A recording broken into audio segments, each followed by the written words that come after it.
বন্ধু আমারে কয়, হই আমার পাসপোর্ট এসেছে, আর কিছুদিন পর ভিসা এলেই উড়াল দিব ওই দূর প্রবাসে। কিছুদিন পর পাসপোর্ট এলো, ভিসাও এলো। আমার বন্ধু যখন শাহজালাল আন্তর্জাতিক বিমানবন্দরের দিকে পা বাড়ালো, তখন তার বুকটা ছিঁড়ে কষ্টে কান্নায় ভেঙে পড়ল।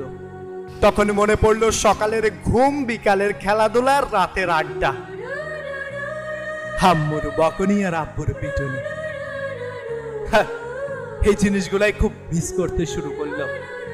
তারপরও মুস্কি হাসি দিয়ে শাহজালাল আন্তর্জাতিক বিমানবন্দরে এক পা রেখে মাথাটা ঘুরিয়ে বলল, তোমরা ভালো থেকো,